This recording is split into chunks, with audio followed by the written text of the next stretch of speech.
Bonjour à toutes et à tous et bienvenue dans ce premier épisode de Ça parle sport, un podcast de Decathlon Belgique où on a décidé de parler de sport. Dans chaque épisode, nous accueillerons un sportif ou une sportive, des experts qui viendront nous parler de leur passion, de leur métier ou d'une thématique liée au sport. À travers ces épisodes, on parlera des bienfaits du sport, mais on espère évidemment aussi vous inspirer, vous motiver et pourquoi pas vous donner envie d'essayer de nouveaux sports. Alors moi, je m'appelle Sonny et je travaille aussi chez Decathlon. Aujourd'hui, j'ai le plaisir d'accueillir Axel Marler, qui est médecin du sport. Salut Axel. Bonjour.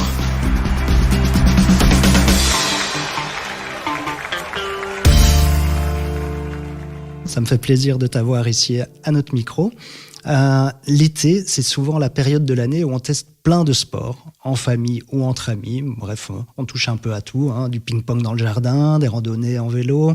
C'est peut-être aussi l'occasion de découvrir des sports d'eau. On pense au kitesurf, par exemple. Tout à fait. Quel conseil tu pourrais te donner à une personne qui décide de se lancer dans un nouveau sport? À quoi est-ce qu'il faut surtout faire attention? Alors, je dirais que le principe le plus important quand on démarre un sport, c'est d'avoir conscience de ses limites, de où on vient, et donc d'être bien progressif dans sa reprise du sport ou dans son début du sport, c'est-à-dire point de vue intensité, ne pas y aller trop fort, trop vite ou très fréquemment. Ouais. Parce qu'en fait, quand on voit les gens en consultation de médecine du sport, en fait, c'est souvent des gens qui ont été trop vite, trop forts. Donc ça, c'est le plus important. Il faut laisser à son corps le temps de s'adapter. Par exemple, les tendons, c'est important que ce soit bien progressif pour qu'ils puissent changer et s'adapter. Ouais. Ensuite, ce qui est aussi important, c'est d'apprendre dès le début, je pense, des bons gestes, les bonnes techniques. Ouais. Par exemple, le tennis, un bon revers, un bon coup droit. Parce que ça, si on fait dès le début les mauvais gestes, très vite, ça va donner des problèmes, notamment au niveau des épaules, des coudes, etc. C'est un peu le risque, pourtant, si demain je veux aller jouer avec mes potes pendant l'été au tennis, je dois quand même essayer de plutôt jouer avec quelqu'un qui s'y connaît un peu déjà pour m'orienter. C'est l'idéal, ouais. C'est l'idéal. Maintenant, effectivement, si c'est quelques minutes, c'est pas trop un souci. Maintenant, si c'est à répétition, qu'on fait souvent le même geste qui est problématique, à ce moment-là, ça va entraîner des soucis, quoi. Ouais. Ensuite, je pense qu'aussi un bon matériel, c'est important aussi. Pour reprendre l'exemple du tennis, si vous prenez une raquette qui n'est pas adaptée à vous, qui est un peu trop lourde ou qui le cordage, par exemple, n'est pas bon, même chose, vous allez avoir des problèmes de poignet, etc. Donc, je pense que c'est aussi important de bien se faire conseiller, surtout si on a une pratique qui va devenir de plus en plus importante, parce qu'à long terme, c'est vraiment important. Ensuite, il faut voir aussi en fonction de la personne qui va faire le sport. Par exemple, une jeune personne qui recommence du sport, ce ne sera pas la même chose que quelqu'un qui a 40 ans, qui faisait du sport quand il était jeune, puis il a dû arrêter avec le boulot, la carrière, les enfants, etc. Et là, il se dit « je vais me remettre au sport ». Sauf qu'entre-temps, il y a des années qui sont passées, peut-être des facteurs de risque qui sont apparus aussi, cholestérol, etc. Donc, à partir de ce moment-là, surtout si c'est un sport qui est intensif, etc., je pense que c'est intéressant de revoir son médecin pour faire un petit peu un check-up général, voir s'il ne faut pas faire un électrocardiogramme ou quelque chose comme ça.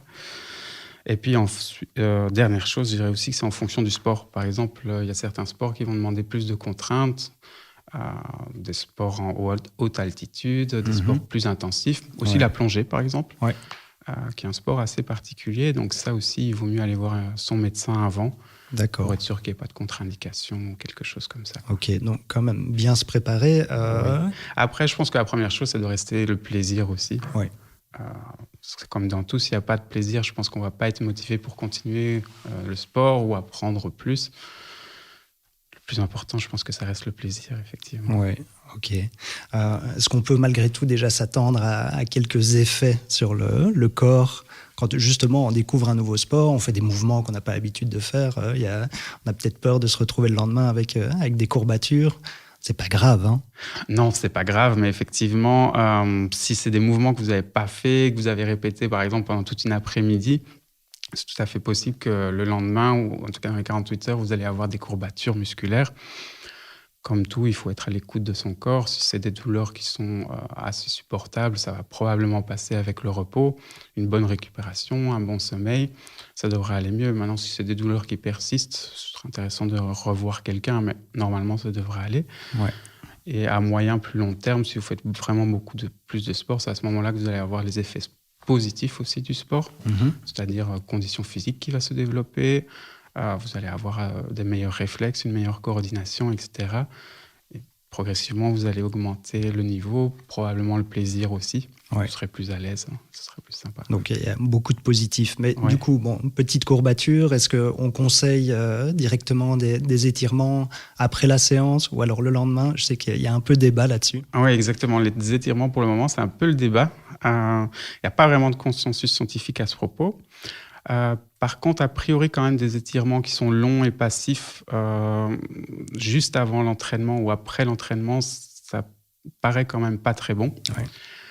Donc, on conseille plutôt de faire des étirements, par exemple, avant d'aller se coucher, et maximum 30 secondes par étirement. Et ça, plutôt chez des gens qui ont des grosses raideurs qui sont un petit peu pathologiques. Ouais.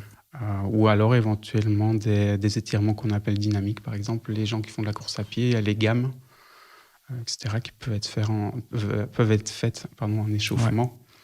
Ouais. Ça paraît mieux qu'en tout cas les étirements passifs longue durée, qui, ça, a priori, sont un peu plus délétères quand même. Ok.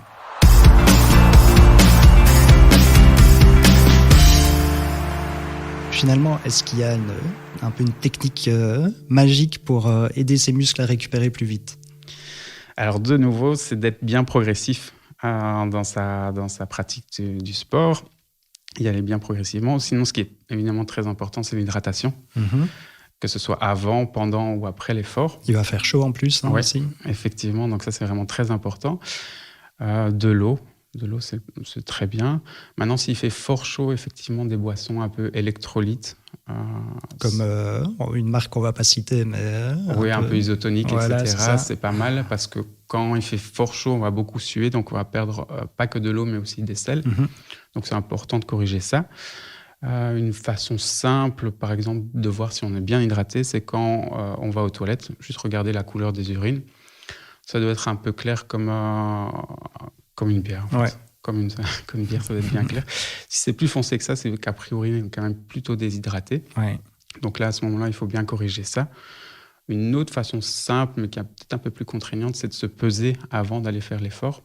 Parce que c'est déjà qu'on fait un peu plus de sport. Et puis de se reposer après, voir la différence de poids et de corriger ça. Sinon, point de vue récupération de l'alimentation aussi est important. En post-effort, notamment si des efforts intenses. Dans les 30 minutes après le sport, en fait, il y a une période importante où quand on prend quelque chose, à ce moment-là, on va mieux récupérer. C'est vraiment dans les 30 minutes. Par exemple, une bonne solution, c'est un laitage chocolaté avec une banane qui apporte à la fois des glucides et des protéines. Des barres protéinées aussi ou pas? Oui, par exemple aussi. Maintenant, à voir un petit peu c'est surtout en fonction de l'effort et en fonction des préférences des personnes.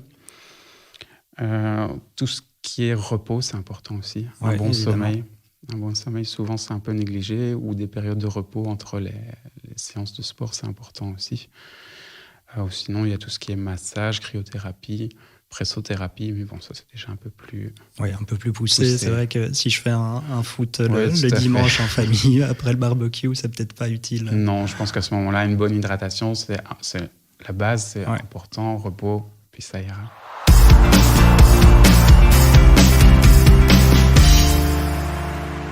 On va aborder un peu la question physiologique et psychologique. La découverte d'un nouveau sport, qu'est-ce que ça procure à une personne? Je pense qu'il y a le plaisir de la découverte, de nouvelles choses, le fait aussi de nouveaux défis qui va stimuler à faire plus de sport. Maintenant, ce qu'il peut avoir aussi, c'est un peu la peur de l'inconnu sur un sport qu'on ne connaît pas du tout, où on a peut-être peur de se blesser ou quelque chose comme ça. Mais après, oui, je pense que c'est stimulant, surtout si on le fait à plusieurs, en fait. Je pense que c'est intéressant. Donc les barrières psychologiques qui peuvent freiner une personne à se lancer dans un nouveau sport, c'est... La peur de l'inconnu. Je pense que c'est simplement ça. Oui, une fois qu'on sera lancé, si c'est un sport qui nous plaît, on sera lancé. Il faut varier les plaisirs, quoi. Ok. Ici, c'est l'été qui approche. Alors tout le monde le sait, il faut faire attention aux fortes chaleurs, mais justement, est-ce qu'on peut continuer ou commencer un sport quand il fait 29 degrés dehors? Oui, maintenant, si vous êtes quelqu'un qui a des problèmes médicaux, je pense qu'il vaut mieux éviter quand même quand il fait trop chaud, ou en tout cas en parler à son médecin avant. Ouais. Pour le reste, si vous êtes en bonne santé, oui, pourquoi pas, mais maintenant, bien le faire plutôt le matin ou plutôt le soir quand il fait moins chaud, pas dans les heures bien chaudes, c'est-à-dire entre midi et 16 heures, où là, le soleil tape bien. Bien boire, très important de nouveau. Et de nouveau, même chose, être à l'écoute de son corps et connaître ses limites. Si on voit qu'à un moment, ça ne va pas, il faut stopper. Sinon, un autre truc, c'est de porter des vêtements plutôt clairs, plutôt en matière synthétique. Vous aurez un peu plus de... Ce sera plus facile aussi d'évacuer la chaleur et en tout cas de ne pas l'accumuler, quoi. Oui, et de ne pas chercher absolument la performance. Non, tout à fait, exactement. Diminuer l'intensité des efforts. Oui, c'est vraiment plutôt basse intensité et plaisir de nouveau. C'est quoi les meilleurs sports à faire cet été alors ? Tous les sports aquatiques, tout ce qui est natation, kitesurf, stand-up paddle. L'eau va rafraîchir, ce sera beaucoup plus... Ouais. Puis stand-up paddle, c'est pas trop intensif non plus. Donc, non, tout à fait. C'est bien. Tout à fait. Ok. On le disait, l'été, on touche un peu à tout type de sport. Mais une fois que la rentrée arrive, on retourne dans son train-train quotidien et puis on ne prolonge pas l'expérience, alors par manque de temps, par manque de motivation. Est-ce qu'on peut entretenir cette motivation ? Alors je pense que le plus important, c'est d'avoir trouvé un sport dans lequel on se plaît, on prend du plaisir à faire. Une bonne idée aussi serait de faire en groupe. Ouais, avec des potes. Oui, tout à fait. Parce qu'effectivement, quand on rentre du boulot, après une grosse journée, on a encore pas mal de choses à faire, on est parfois fort fatigué. Si on est seul, on va sans doute avoir tendance à se dire je vais me reposer. Tandis que si on a quelqu'un qui vient nous chercher, on sera plus motivé. Et puis c'est plus amusant aussi souvent de faire du sport en groupe. Maintenant, il y en a d'autres qui préfèrent faire plus en individuel. C'est possible aussi. Il faut trouver son truc. Ouais. Et puis, varier un petit peu les sports, varier un petit peu les sessions aussi. Le fait de faire toujours la même chose de manière répétitive, c'est aussi quelque chose qui peut bloquer. Ouais. Donc ça peut être un bon moyen pour intégrer justement le sport dans sa routine du quotidien, de varier, avoir des potes. Se fixer des objectifs aussi.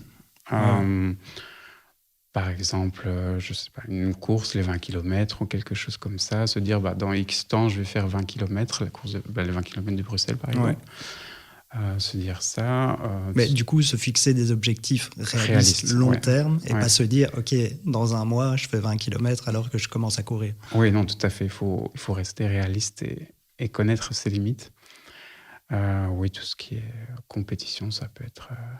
c'est un peu un double tranchant. Soit c'est très motivant, soit ça peut... Il ne faut pas se mettre trop de pression, en fait. Voilà. Il faut le faire pour soi, en fait. Exactement.